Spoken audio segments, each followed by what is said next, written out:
Dear viewers, good evening. Welcome back to one more class. Today in this video I am going to tell you about the concept of scientific management. Concept is scientific management.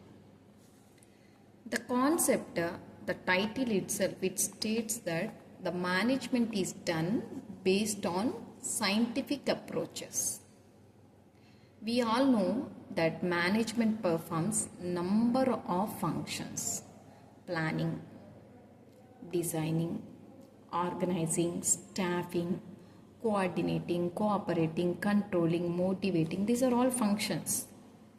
But all these functions are not at all done blindly.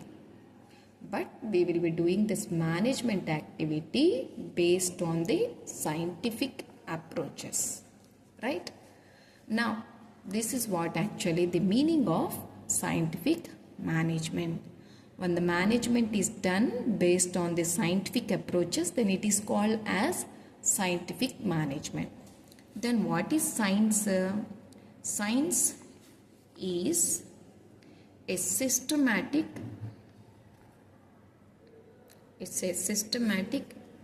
approach of study.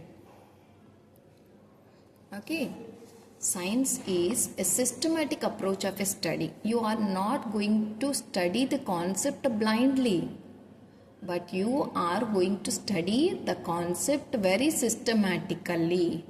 What is systematical? When there is the study based on the real facts. Real facts. There will be no gossips, no illusions at all. Facts that you are going to collect. Meanwhile, you will be asking number of questions. What, when, where, which, how many, how much, how far, and also you will ask for proof. What is the proof? What is the evidence? Right? These are all actually the questions that come under a systematic study. Example, if I say that there is a ghost, I should have an evidence. I will be asking what sort of evidences that you are having. If I say that there is sound, I should also search for reason. Suppose I drop this pen. Now it is making sound. This sound is coming because I am knocking with this pen. There is a factor. For every effect, there will be factor. You will be searching for factor, reason. Right? Suppose I have a matchbox. I will be scratching the matchstick. Then only it's going to have the flame. When there is factor, there will be effect. Right? So, such a study is called as a systematic study. Here, in the scientific management, the management will be done so systematically. And now if you have seen the history, how the scientific management came into the existence. Once upon a time, people were so honest. They don't used to have any lies. They do not practice any fraud. People were so sincere, so honest. But later and later, due to the generations passes, there is a lot of change in the mentality of people. We do not have any surety that who is good and who is bad, who is trustworthy and who is a cheater. So that's why for everything we do have a systematic study. Here if you have seen the history of scientific management, the concept of scientific management was first introduced by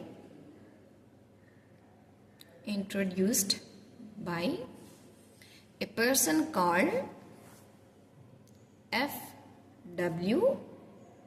Taylor, not Tyler, F.W. Taylor.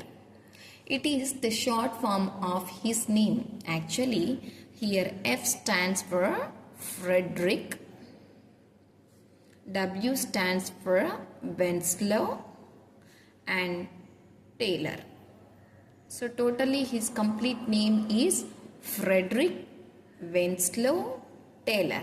He introduced the concept for the first time. So that's why he is known as the father of scientific management. Father of scientific management.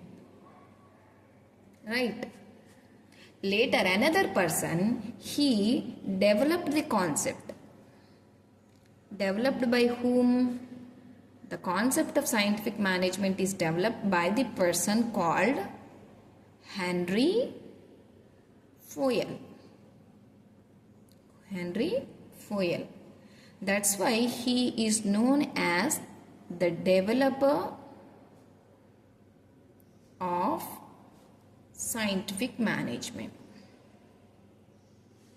Scientific management. Now, these two people have introduced certain principles. If you have seen F.W. Taylor, the father of scientific management, he introduced 4 scientific management principles. How many principles are there? 4 principles. And coming to Henry Fayol, he developed it. He gave more principles than Taylor.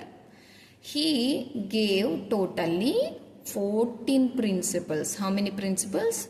14 principles. Totally how many principles are there? 4 are from F.W. Taylor. 14 are from Henry Fayol. Totally 4 plus 14. How much? 18 principles are there. If the question is relevant to the explanation of F.W. Taylor's principles, you should explain 4 principles. If the question is explain about Henry Fayol's 14 principles, you should write all the 14 principles.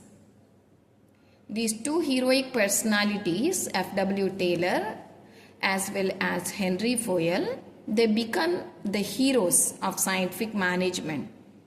Now it is our part of proving our heroism by understanding and learning all these principles.